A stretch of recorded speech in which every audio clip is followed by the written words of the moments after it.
nice cup of tea in my lovely new pumpkin mug, because we have a lot of catching up to do. There's a lot of things going on at the moment, but I thought I should start with a little bit of context in case you're new to this channel or just don't know my background. But basically, we have been living in a tiny home, me and my partner and our dog Sky, who is next to me but just out of frame, for 3 years now, which we built ourselves. Well, my partner built, he's very talented.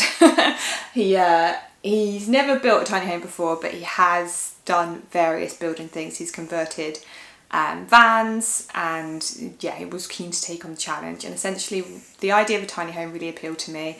I'd already started living a lot more minimally. I'd got into minimalism years ago now because I just really was drawn to that lifestyle in terms of liking that it was sustainable, liking that it just simplified life a little bit more. It meant like living slowly was a little bit easier.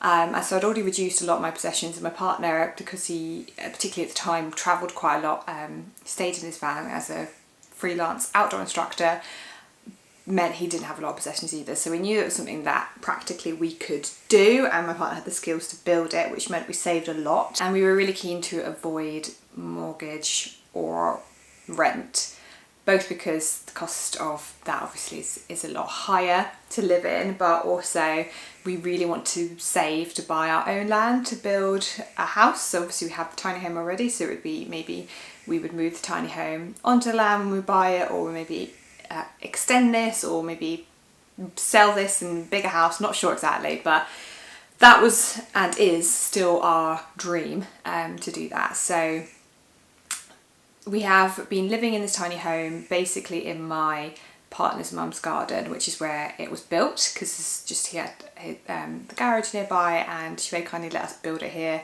And we did have other land to rent lined up, but unfortunately that did end up falling through. So we ended up staying here, which I think a lot of people do question the whole land thing with tiny homes, and you know, they're right to, because in the UK anyway, it's very, very difficult. It's quite different. You know, finding land to rent for a tiny home is not something a lot of people are used to. So yeah, so we ended up staying here, and it's worked out, and we cohabited with my partner's family a little bit, and been able to help out with them. But we have found out that this plot is not going to be available from next spring, which wasn't a massive surprise. We did know that there was a chance this was going to happen, but it did come quicker than we were anticipating. So as you can imagine, it did cause a bit of stress. We were kind of racking our brains looking at options, because we'd already gone through the whole trying to find land before, and knew that it was very, very challenging. So we were thinking, you know, do we sell up, and if so, where does that leave us? You know, still don't have enough money to buy land, then we'd have nothing to put on it. I still really not wanting to rent, or certainly not commit to buying a house. You know, we're very open-minded, so we've never ruled out buying a property or anything like that. But also, because we're both self-employed, I mean, I'm not going to go into all the ins and outs of it because it's maybe a bit boring, but even the thought of getting a mortgage is quite difficult. And the main thing we really, really were keen to do is to stay living in the Scottish Highlands, because this is where we both love, this is where our lives are, this is where my friends are, his friends are, his family is. My family mostly actually live on the Isle of Arran, off the west coast of Scotland, so I'm kind of used to living a little bit further away from them. And it's really, really difficult to find somewhere to rent. It's getting increasingly difficult to do so. I remember when I first moved up in 2018 to the Highlands, when I got a job with the RSPB, it was tricky, but it was manageable. Like, I managed to find something, but now it's even harder. And also we have a dog, which makes it even more challenging. And obviously she's a non-negotiable, she's coming with us. So we were stressed for a little while. Yes, you are coming with us. She's like, who are you talking to, Mum? I'm bored now. You are a little snooze. I wanted to do a bit more talking. But to cut a long story short, we think we have got land lined. Well, we have got land lined up. It's a little bit tenuous, But we have the original land that we were going to rent was on a farm where I stayed in a caravan for a couple of years to save money to build this tiny home, because I was originally living in just like a standard like 2-bed rented accommodation. And the reasons why we couldn't get that land before aren't there anymore. So basically it means that it's opened up. So I got in touch with the farmer there and just said, is there any chance you would want to reconsider, renting us land, and if your circumstances have changed? And thankfully they have. So that in itself is really good news. But it does mean that when we built this house, we built it with the dimensions that it can technically go on the road. However, both of us, my partner in particular, because he'll be the one touring this house, and where we're going to move to is about an hour north, up on the outskirts of Inverness. But at the moment we're living in the Kenhouse National Park within spitting distance of Avonmore, so we'll be moving further north. And he's really worried about towing this up there. And also, as we've lived in this space, we have realised that there's still quite a lot of dead space. Like, we don't use every inch of it, and we're quite comfortable with the amount of space we have and think we can live with less. So at the moment, the plan is to reconfigure the entire tiny home and make it smaller so that it's more easily movable. It's reconfigured in a way that we're really maximising the amount of space, and if we want to move it again, which we will, hopefully, if when we do buy land, it will be a lot simpler to do that. We haven't figured it all out, but we do know is we want to lower it. So at the moment it's quite high, it's just shy of 4 meters. So I can't remember the legal height, but it's about that for the trailer. But we have two lofts. We have two like bedroom lofts, which is great. I'm not gonna lie, we love our lofts. It means we've got a little bit of like space off for ourselves as well. We've kind of separated them a little bit because we're both quite independent people. So living in a tiny home meant, having two separate lofts was quite nice. But we are going to try, I'm a bit nervous about this whole thing, but we're going to try and lower it and basically fit one bedroom space in the downstairs, which is going to be a challenge, and we're going to have to be very clever with our use of storage. We also want to maybe reconfigure the entire, this is a whole refit. This is not hopefully starting from scratch, but it's a whole thing, because if we're doing this, we might as well change things around. I absolutely adore my kitchen as is, but I say mine because I'm the main cook and I spend a lot more time in there than my partner, because I just love food and love cooking for us. It might be actually better to have the kitchen in this space, because this is kind of a bit of a dead space. Apart from the sofa, there's not much here. And then we're actually going to have to fit a proper bathroom. At the moment, the bathroom for a tiny home is actually quite massive, but we've not used it and properly fitted it out because we've just been using the bathroom in my partner's mum's house, because we didn't need to set up here, and we always knew it was temporary. We didn't want to have to set up a whole septic tank and things like that. And we considered a composting toilet, but if there's a toilet just there and a shower, it didn't seem worthwhile. So we are going to be able to get a septic tank and get hooked up to mains, electricity and water where we're going to be staying. So yeah, there's a lot of work. It's a lot of work to be doing, and it's all a bit all over the place. And obviously, while this is going on, we can't live in it. So thankfully, his mum is happy for us to cohabit with her whilst we're doing this work. But it's going to take a little while, and because of that, I have decided to pause my YouTube for a little bit. I mean, this is partly a practical decision in the sense I did consider I could continue filming and just show it all the renovation work and stuff we're doing, but that's not necessarily something that I think I think some of my audience would be interested in that, but I'm not sure everybody would. I also am not sure how interested I would be in filming that week on week, and I'm not sure there'd be enough.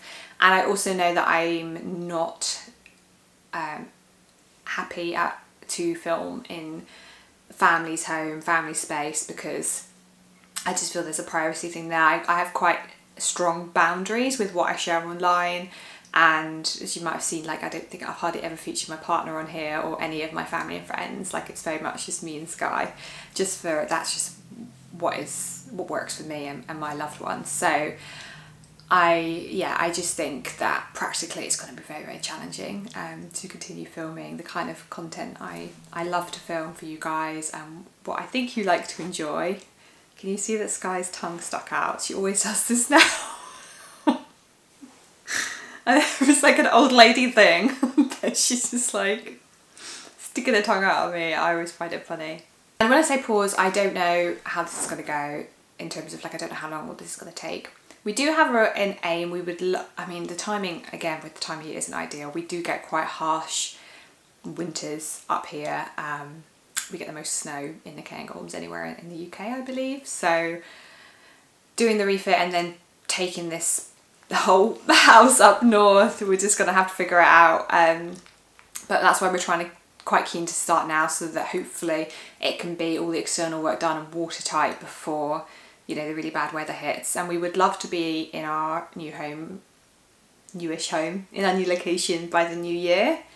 And that's what we're working towards. But like I said, there's so many things to consider. We also have other family to support at the moment. They're just going through some stuff they need some help with.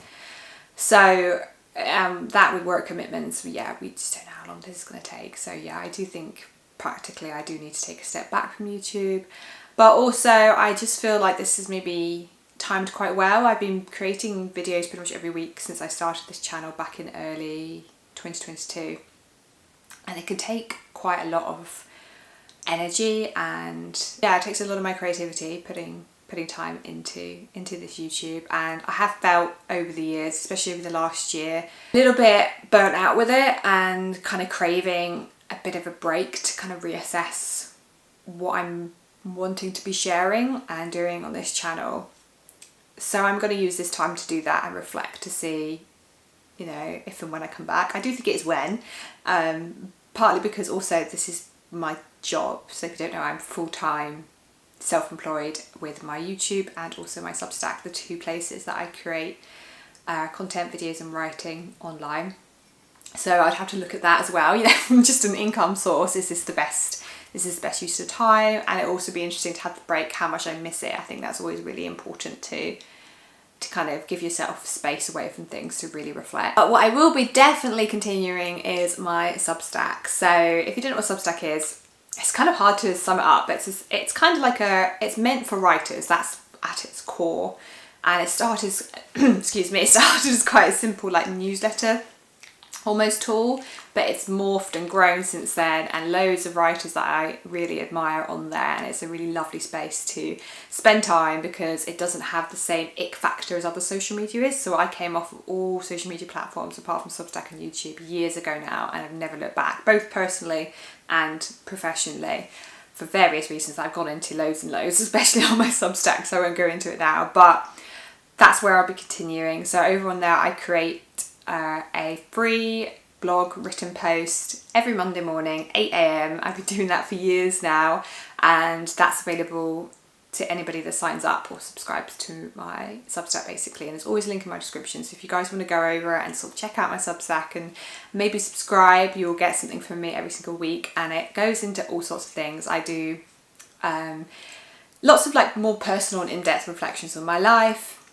on there, across all aspects of living like slowly and simply, and also just like bookish content. I love to write things about books that I'm enjoying, or critiques of books, or anything to do with that basically. I like to go on there, and I've been really humbled at how quite quickly I've accrued an audience on there, which is not the same level as over on my YouTube, but I know for Substack it's quite a lot of people, which has been really, really lovely to see that grow.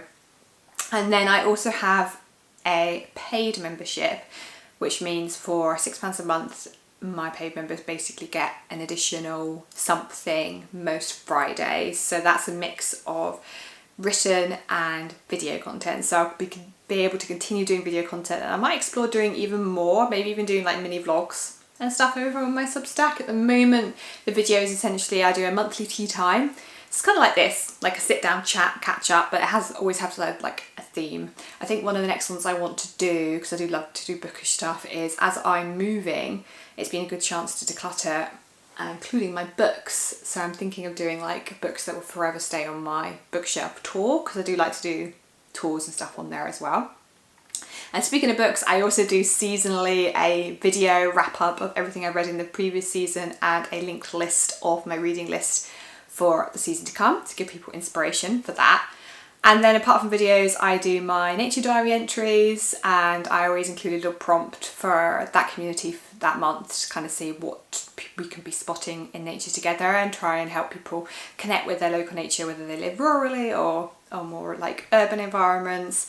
And I also do my monthly slow letters, which is lovely because it feels very old school to be writing a letter to this kind of tight-knit community. And in that I include in my postscript all my like favourites from the month, so my favourite book, anything I've watched, recipes, clothing, anything like that I include in there. And I've also started sharing a bit more in depth my kind of artistic endeavours, so like tours on my junk journal, things like that. So there's quite a lot of stuff on there. So yeah, like I say, it's completely free to join, and that's where I'll be updating everybody what I'm doing, what's going on. And from this video going up, it will be the only place on the internet you can find me. So I would love to have more of you over there in this interim period anyway. So yeah, all the information is linked below. The future is uncertain, but as much as I am someone that does love to know what I'm doing and structure and routine, I'm also someone that thrives in change and doing life that little bit differently. So I am quite excited to see where we end up and what the new year will bring for us. I think sometimes things happen for a reason, and I really feel in my gut that this change was coming, and I think it will be good things for my little family. And yeah, hopefully I can bring a lot of you guys along with me. But for now, I always want to say thank you so much for supporting this channel up to this point. It's honestly changed my entire life, and every week responding to you, seeing you guys' comments, responding to you is just like a little glimmer of happiness in my life. So thank you so much for all your support. And yeah, I'm checking out of the tiny home as is now, and I'll hopefully be seeing you sometime in the not so distant future.